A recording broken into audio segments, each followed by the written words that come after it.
अकाल पुरख एक है, जिसका नाम सदा रहने वाला है, जो सृष्टि का रचनहार है, जो सब में व्यापक है, भय से रहित है, वैर से रहित है, जिसका स्वरूप काल से दूर है, भाव जिसका शरीर नाश रहित है, जो जन्म मरण में नहीं आता, जिसका प्रकाश अपने आप से हुआ है और जो सतगुरु की कृपा द्वारा मिलता है। जप वाणी का नाम है।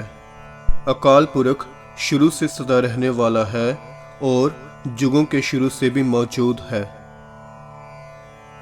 हे नानक, इस समय भी मौजूद है और आगे भी हमेशा सदा रहने वाला रहेगा। अगर मैं लाख बारी भी स्नान आदि करने से शरीर को पवित्र रखूं, तो भी इस तरह पवित्रता रखने से मन की पवित्रता नहीं रह सकती।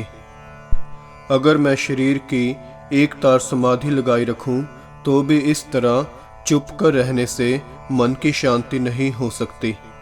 अगर मैं सारे भवनों के पदार्थों के ढेर भी संभाल लूं, तो भी तृष्णा के अधीन रह के तृष्णा दूर नहीं हो सकती। अगर मेरे अंदर हजारों और लाखों चतुरता हो, तो भी उनमें से एक भी चतुरता साथ नहीं देती। तो फिर अकाल पुरख के प्रकाश होने के लिए योग्य कैसे बना जा सकता है और हमारे अंदर का कूड़ का पर्दा कैसे टूट सकता है। रज़ा के मालिक अकाल पुरख के हुक्म में चलना यही एक विधि है। हे नानक, यह विधि शुरू से ही जब से जगत बना है लिखी चली आ रही है। अकाल पुरख के हुक्म अनुसार सारे शरीर बनते हैं, पर यह हुक्म बताया नहीं जा सकता कि किस तरह का है। भगवान के हुक्म अनुसार ही सारे जीव जन्म लेते हैं और हुक्म अनुसार ही भगवान के दर से शोभा प्राप्त होती है। भगवान के हुक्म में कोई मनुष्य अच्छा बन जाता है, कोई बुरा। उसके हुक्म में ही अपने किए हुए कर्मों के लिखे अनुसार दुख और सुख भोगा जाता है। हुक्म में ही कई मनुष्यों ऊपर अकाल पुरख के दर से बख्शिश होती है और उसके हुक्म में ही कई मनुष्य नित्य जन्म मरण के गेड़ में डाले जाते हैं। हर एक जीव भगवान के हुक्म में ही है, कोई जीव हुक्म से बाहर नहीं हो सकता। हे नानक, अगर कोई मनुष्य अकाल पुरख के हुक्म को समझ ले, फिर वो स्वार्थ की बातें नहीं करता, भाव फिर वह स्वार्थी जीवन छोड़ देता है। जिस किसी मनुष्य को समर्था होती है, वह भगवान के तान को गाता है, भाव उसकी सिफ्त सलाह करता है और उसके वह कार्य कथन करता है जिनसे उसकी बड़ी ताकत प्रकट हो जाए।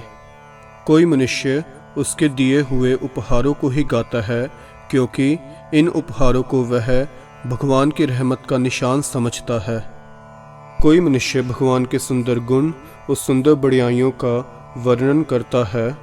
कोई मनुष्य विद्या के बल द्वारा अकाल पुरख के कठिन ज्ञान को गाता है, भाव शास्त्र आदि द्वारा आत्मिक फिलॉसफी के कठिन विषयों की विचार करता है।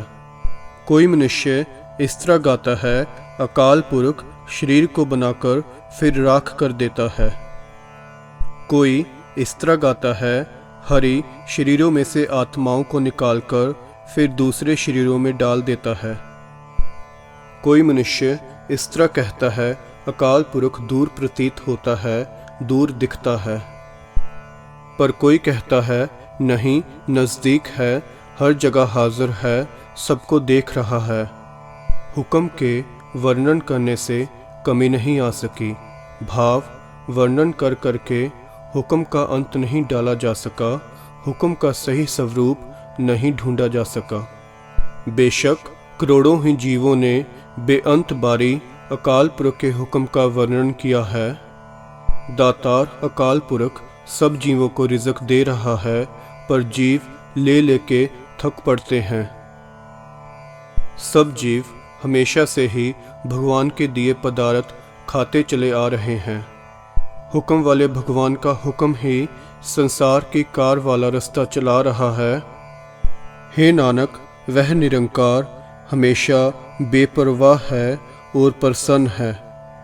अकाल पुरख सदा स्थिर रहने वाला ही है उसका नियम भी सदा अटल है, उसकी बोली प्रेम है और वह आप अकाल पुरख बेअंत है।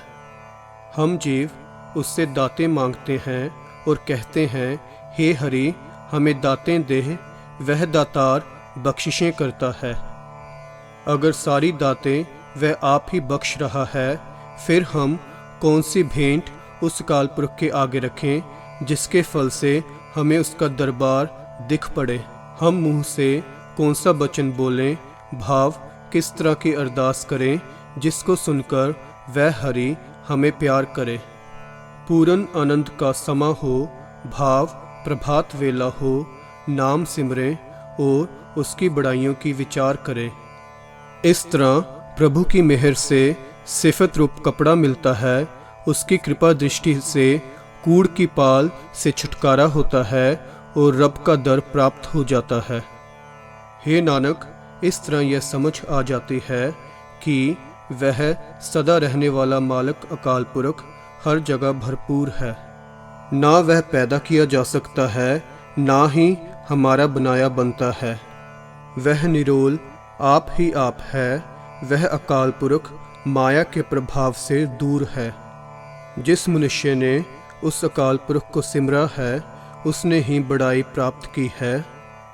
हे नानक, आओ हम भी उस गुणों के खजाने हरि की सिफ्त सलाह करें। आओ अकाल पुरख के गुण गाएं और सुने और अपने मन में उसका प्रेम टिकाएं। जो मनुष्य यह आहर करता है, वह अपना दुख दूर करके सुख को हृदय में वसा लेता है। पर उस रब का नाम और ज्ञान गुरु के द्वारा ही प्राप्त होता है। गुरु के द्वारा ही यह प्रतीत आती है कि वह हरि हर जगह मौजूद है। गुरु ही हमारे लिए शिव है, गुरु ही हमारे लिए गोरख और ब्रह्मा है और गुरु ही हमारे लिए माई पार्वती है। वैसे तो इस अकाल पुरख के हुक्म को अगर मैं समझ भी लूँ तो भी उसका वर्णन नहीं कर सकता। अकाल पुरख के हुक्म का कथन नहीं किया जा सकता। मेरी तो हे सतगुरु तेरे आगे अरदास है कि मुझे एक समझ दे कि जो सब जीवों को दाते देने वाला एक रब है, मैं उसको भुला ना दूं। मैं तीर्थ ऊपर जाकर तब स्नान करूं अगर यह करने से उस परमात्मा को खुश कर सकूं। पर अगर यह करने से परमात्मा खुश नहीं होता तो मैं तीर्थ ऊपर स्नान करके क्या कमाऊंगा। अकाल पुरख की पैदा की हुई जितनी भी दुनिया में देखता हूँ, इसमें परमात्मा की कृपा से बिना किसी को कुछ नहीं मिलता, कोई कुछ नहीं ले सकता। अगर सतगुरु की एक शिक्षा सुन ली जाए तो मनुष्य के बुद्धि के अंदर रतन, जवाहर और मोती उपज पड़ते हैं, भाव परमात्मा के गुण पैदा हो जाते हैं। इसलिए हे सतगुरु, मेरी तेरे आगे यह अरदास है कि मुझे एक यह समझ दे जिसके द्वारा मुझे वह अकाल पुरख ना विसर जाए जो सब जीवों को दाते देने वाला है। अगर किसी मनुष्य की उम्र 4 युगों जितनी हो जाए, सिर्फ इतनी ही नहीं बल्कि अगर इससे भी 10 गुनी और उम्र हो जाए, अगर वह सारे संसार में प्रकट भी हो जाए और हर मनुष्य उसके पीछे लग के चले, अगर वह अच्छा नाम कमा के सारे संसार में शोभा भी प्राप्त कर ले, पर अगर अकाल पुरख की मेहर की नज़र में नहीं आ सकता तो वह उस प्राणी जैसा है जिसकी कोई खबर भी नहीं पूछता। भाव इतनी मान बड़ाई वाला होता हुआ भी असल में नियासरा ही है। बल्कि ऐसा मनुष्य अकाल पुरख के सामने एक मामूली सा कीड़ा है। अकाल पुरख उसको दोषी करार करके उस ऊपर नाम को भूलने का दोष लगाता है। हे नानक, वह अकाल पुरख गुणहीन मनुष्य में गुण पैदा करता है और गुणी मनुष्यों को भी गुण वही बख्शता है। इस तरह का कोई और नहीं दिखता जो निर्गुण जीव को कोई गुण दे सकता हो। भाव प्रभु की मेहर की नज़र ही उसको ऊंचा कर सकती है। लंबी उम्र और जगत की शोभा सहायता नहीं करती।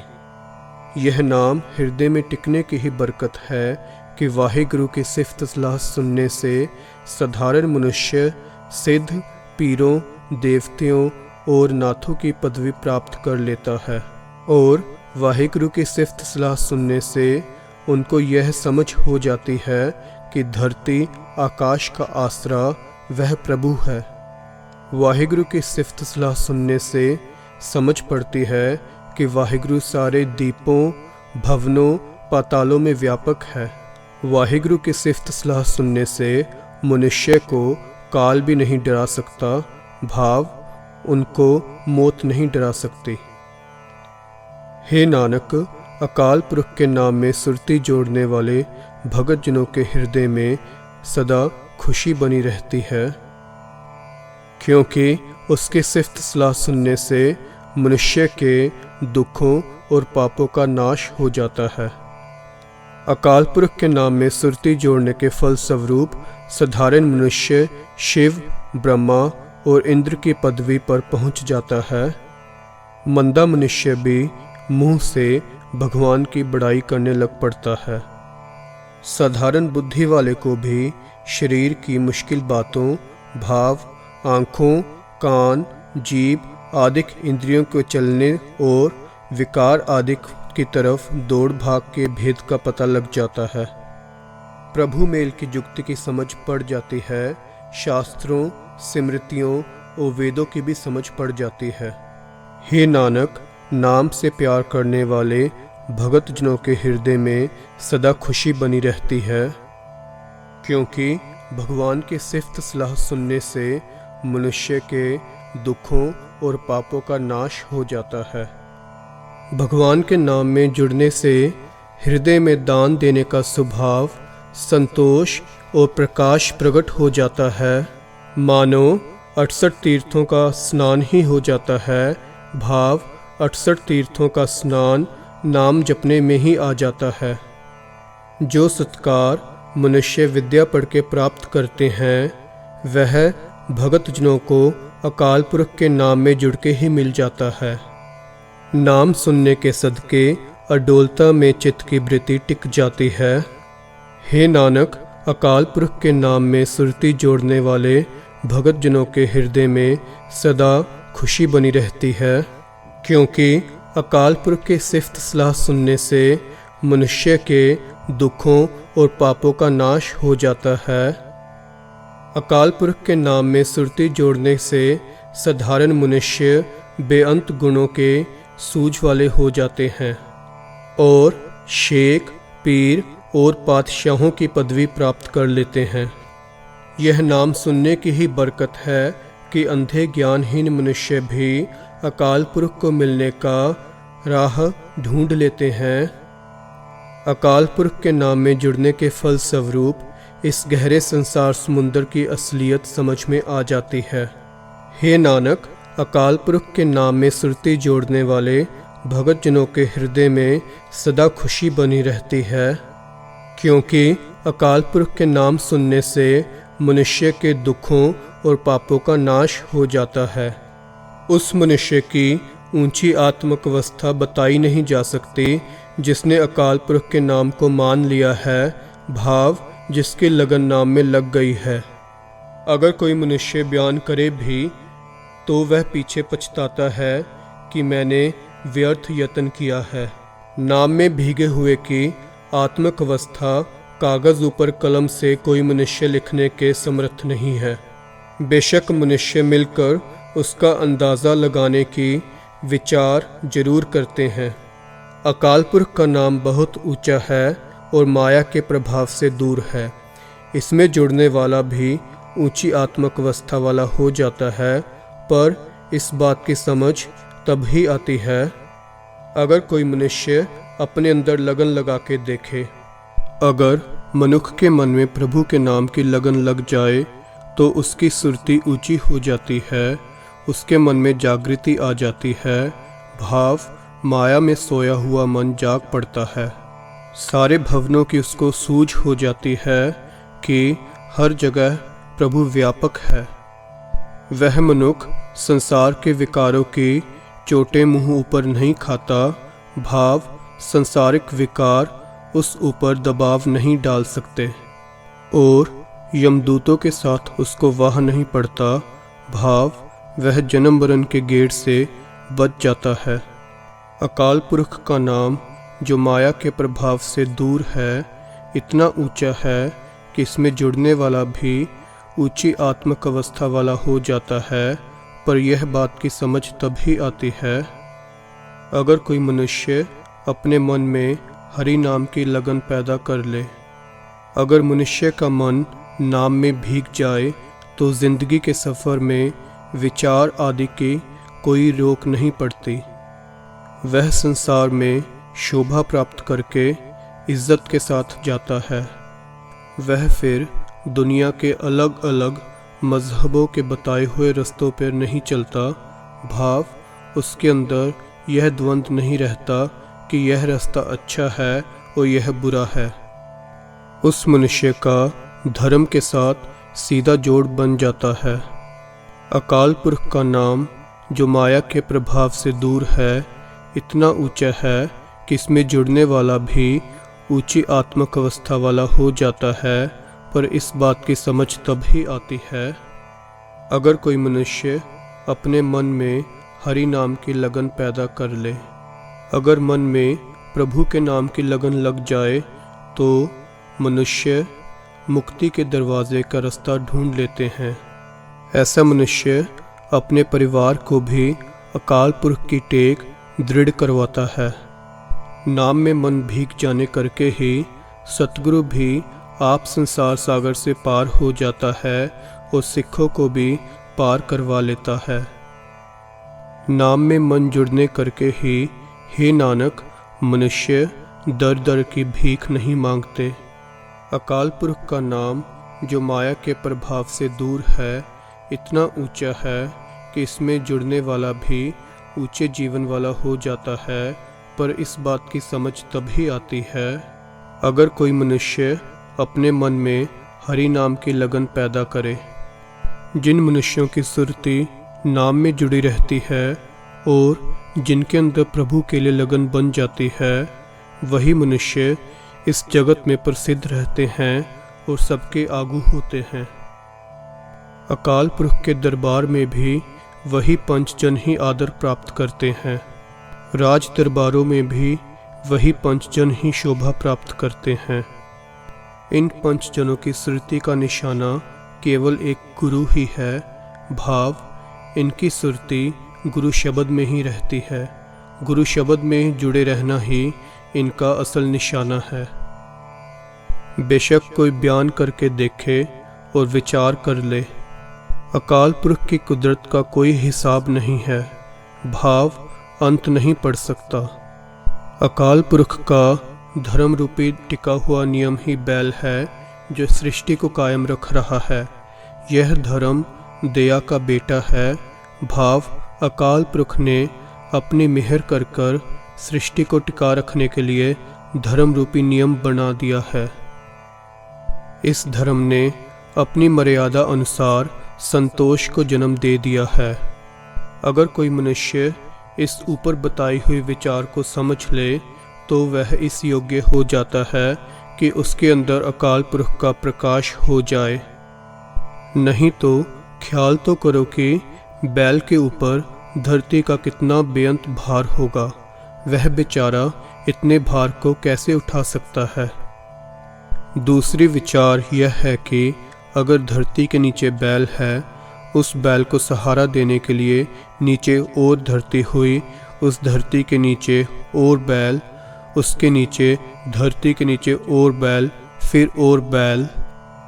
इस तरह अखीरले बैल के भार को सहारने के लिए उसके नीचे कौन सा सहारा होगा। सृष्टि में कई जातों के, कई किस्मों के और कई नामों के जीव हैं। इन सबनों ने एक तार चलती कलम के साथ अकाल पुरख की कुदरत का लेखा लिखा है। पर कोई विरला मनुष्य ही यह लेखा लिखना जानता है। भाव परमात्मा की कुदरत का अंत कोई भी जीव प्राप्त नहीं कर सकता। अगर लेखा लिखा भी जाए तो यह अंदाज़ा नहीं लग सकता कि लेखा कितना बड़ा हो जाए। अकाल पुरख का बेअंत बल है, बेअंत सुंदर रूप है। बेअंत उसकी दातें हैं, इसका कौन अंदाज़ा लगा सकता है। अकाल पुरख ने अपने हुक्म से सारा संसार बना दिया। उस हुक्म के साथ ही जिंदगी की लाखों नदियां बन गईं। सो मेरी क्या ताकत है कि करतार की कुदरत की विचार कर सकूं। हे अकाल पुरख, मैं तो तेरे ऊपर एक बारी भी बलिहार होने योग्य नहीं हूँ। भाव मेरी हस्ती बहुत ही तुच्छ है। जो तुझे अच्छा लगता है वही काम भला है। भाव तेरी रज़ा में रहना ही ठीक है। हे निरंकार, तू सदा अटल रहने वाला है। अकाल पुरख की रचना में अनगिनत जीव जप करते हैं। बेअंत जीव औरों के साथ प्यार का बर्ताव कर रहे हैं। कई जीव पूजा कर रहे हैं और अनगिनत ही जीव तप साध रहे हैं। बेअंत जीव वेदों व और धार्मिक पुस्तकों के पाठ मुंह से कर रहे हैं। योग के साधन करने वाले बेअंत मनुष्य अपने मन में माया से उदास रहते हैं। अकाल पुरख की कुदरत में अनगिनत भगत हैं जो अकाल पुरख के गुणों और ज्ञान की विचार कर रहे हैं। अनेक ही दानी और दाते हैं। अकाल पुरख की रचना में बेअंत योद्धे हैं जो अपने मुंह ऊपर भाव सन्मुख होकर शास्त्रों के वार सहते हैं। अनेक मुनि हैं जो एक रस वृत्ति जोड़कर बैठ रहे हैं। मेरी क्या ताकत है कि करतार की कुदरत की विचार कर सकूं। हे अकाल पुरख, मैं तो तेरे ऊपर एक बारी भी बलिहार होने योग्य नहीं हूँ। भाव मेरी हस्ती बहुत ही तुच्छ है। जो तुझे अच्छा लगता है वही काम भला है। भाव तेरी रज़ा में रहना ही ठीक है। हे निरंकार, तू सदा अटल रहने वाला है। निरंकार की रची हुई सृष्टि में अनेक ही महामूर्ख हैं। अनेक ही चोर हैं जो पराया माल चुरा चुरा के इस्तेमाल कर रहे हैं। और अनेक ही ऐसे मनुष्य हैं जो दूसरों ऊपर हुक्म और धक्के कर कर कर अंत में इस संसार से चले जाते हैं। अनेक ही खूनी मनुष्य लोगों के गले काट रहे हैं और अनेक ही पापी मनुष्य पाप कमाकर आखिर में इस दुनिया से चले जाते हैं। अनेक ही झूठ बोलने के स्वभाव वाले मनुष्य झूठ में ही रुझे रहते हैं और अनेक ही खोटी बुद्धि वाले मनुष्य मल ही खाई जा रहे हैं। अनेक ही निंदक निंदा कर कर अपने सिर ऊपर निंदा का भार उठा रहे हैं। हे निरंकार, अनेक और जीव कई और कुकर्मों में फंसे होंगे। मेरी क्या ताकत है कि तेरी कुदरत की पूर्ण विचार कर सकूं। नानक बेचारा तो यह ऊपर बताई हुई तुच्छ सी विचार पेश करता है। हे अकाल पुरख, मैं तो तेरे ऊपर एक बारी भी बलिहार होने योग्य नहीं हूँ। भाव मैं तेरी बेअंत कुदरत की पूर्ण विचार करने योग्य नहीं हूँ। जो तुझे अच्छा लगता है वही काम भला है। भाव तेरी रज़ा में रहना ही ठीक है। तेरी सिफ्त सलाह करके हम जीवों के लिए यही अच्छी बात है कि तेरी रज़ा में रहें।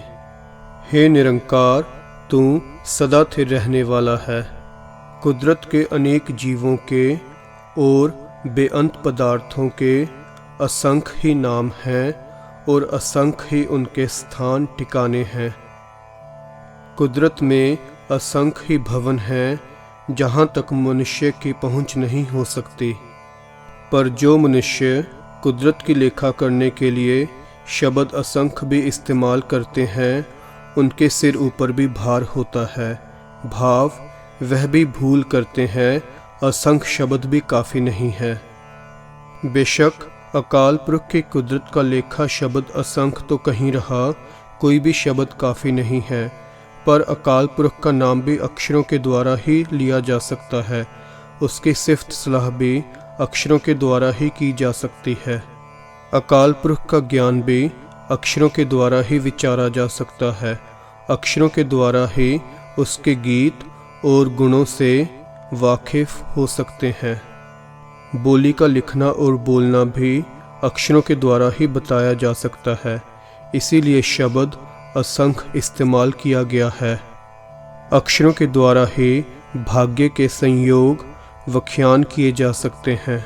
वैसे तो जिस अकाल पुरख ने जीवों के संयोग के यह अक्षर लिखे हैं, उसके सिर ऊपर कोई लेख नहीं है। भाव कोई मनुष्य उस अकाल पुरख का लेखा नहीं कर सकता। जिस जिस तरह वह अकाल पुरख हुक्म करता है, उसी तरह जीव अपने संयोग भोगते हैं। यह सारा संसार जो अकाल पुरख ने बनाया है, यह उसका स्वरूप है। कोई स्थान अकाल पुरख के स्वरूप से खाली नहीं है। भाव जो स्थान या पदार्थ देखें, वह अकाल पुरख का स्वरूप ही दिखता है। सृष्टि का जर्रा जर्रा अकाल पुरख का स्वरूप है। मेरी क्या ताकत है कि करतार की कुदरत के विचार कर सकूं। हे अकाल पुरख, मैं तो तेरे ऊपर एक वारी भी बलिहार होने योग्य नहीं हूँ। भाव मेरी हस्ती बहुत ही तुच्छ है। जो तुझे अच्छा लगता है वही काम भला है।